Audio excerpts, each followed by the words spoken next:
Well, guys, we all know that the 4 years of Joe Biden and his handlers in the White House, that was the wokest administration in U.S. history. I mean, guys, Biden was actually hiring people. Well, it was really Biden's handlers anyway. They were in positions because of identity. Karine Jean-Pierre, the only reason why she was a White House press secretary, the worst in the history of that position, is simply because she was a black lesbian and an immigrant. Nothing more. The only reason why Joe Biden chose, or his handlers anyway, chose Kamala Harris is simply because she was a woman and allegedly black. And she was an absolute disaster in that position. The border was wide open. Yeah, identity politics, folks, ran wild in the Biden administration. He also had Sam Brinton working in the government, and this guy was going around dressing up like a woman and going to airports and stealing the purses of women in airports and their luggage. Yeah, he got fired, thank God. But that administration was all about identity. And folks, one of the most high-profile positions was the Assistant HHS Secretary, Health and Human Services, folks. The Biden administration put in a transgender going by the name of Dr. Rachel Levine.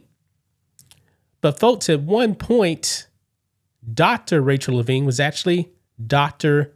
Richard Levine. Now, I believe he went trans probably like 10 years or so ago. And this person definitely unqualified for that position.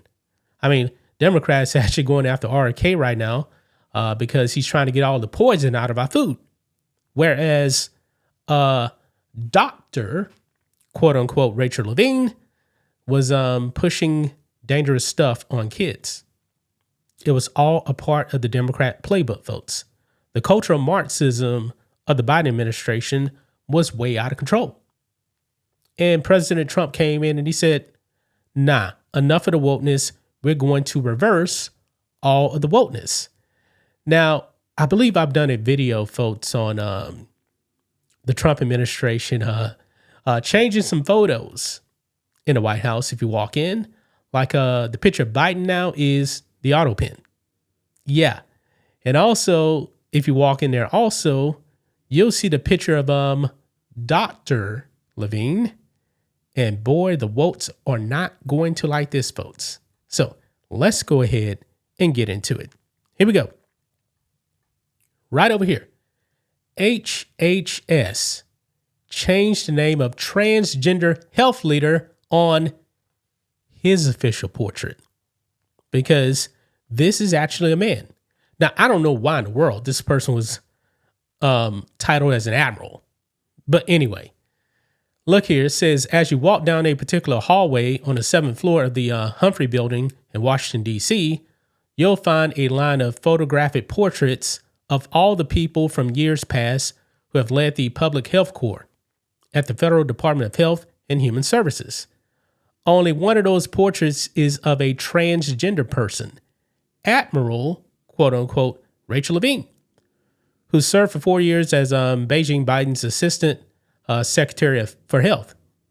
He is the first transgender person to win Senate confirmation. And I'm pretty sure there's actually some Republicans that voted for him. But anyway, and his portrait has been displayed in the hallway since soon after he was confirmed in 2021.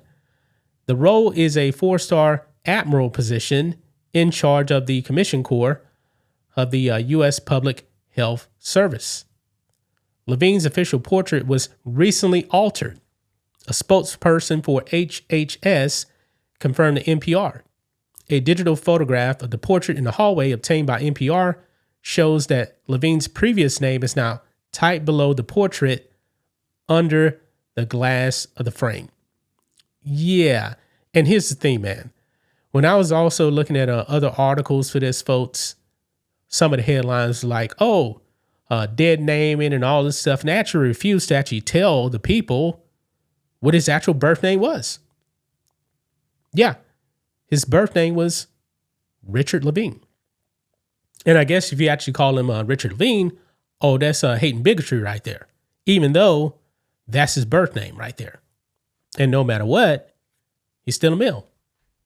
But look at this here. Quote, during the federal shutdown, the current leadership of the Office of the Assistant Secretary for Health changed Admiral Levine's portrait to remove his legal current name and use a prior name, said Adrian Shanker, former Deputy Assistant Secretary for Health Policy in the Biden administration, who worked with Levine and is now his spokesperson.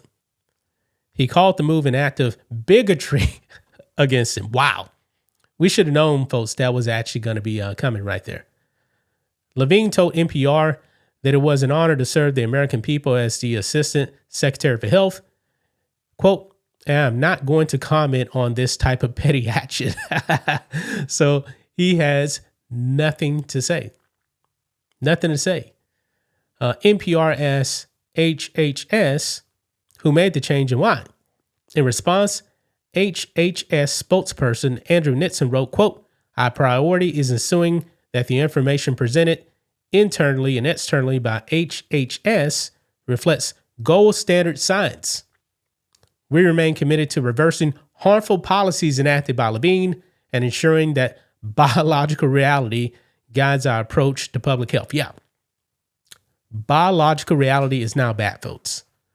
Yeah. The wokeness is ending. If the American people still want the wokeness, folks, guess what?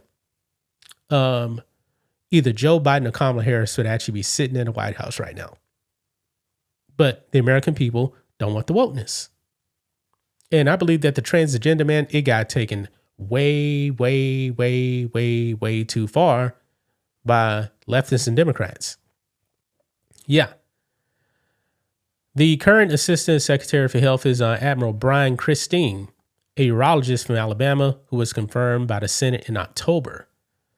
An HHS staff member who asked not to be identified for fear of professional retribution called the change disrespectful and added that it exemplifies the erasure of transgender individuals by this administration. Well, the thing is, though, it's a biological reality that this person is a man. You know, folks, he actually has kids, right? He was married to a woman. He doesn't have the body parts of a female at all. I mean, as soon as I actually saw this person the first time, I knew automatically, yeah, that's a male. I think anyone could actually see that this was a male. And the woke hair is gone, folks. It is gone.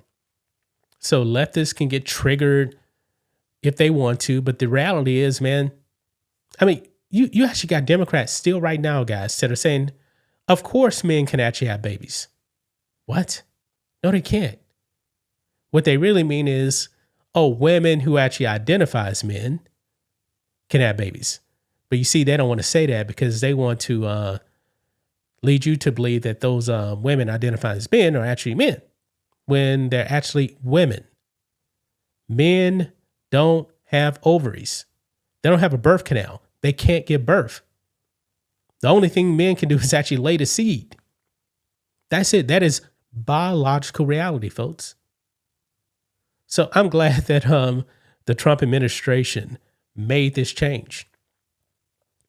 Yes, they definitely need to go out there and reverse all of the harmful policies implemented by the Biden administration. This is what I voted for. And I'm pretty sure a lot of my listeners here, this is what you voted for also, man. Biology is a real thing. We need to get back to actually teaching biology and not woke science.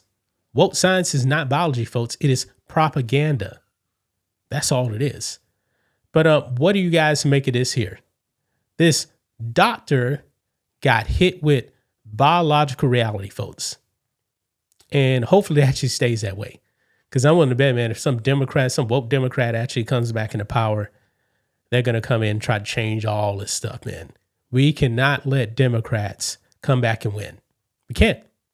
Any Republican, man, that seems to be not pushing forward with the Trump agenda to keep Democrats out of power, they need to be primaried and removed. The midterms are going to be huge, guys. Absolutely huge. But that's just my thoughts on this. What do you guys think of this? Black and White Network fans, let us know what you think about all this in the comments. make sure to subscribe to the channel, and we'll catch you next time.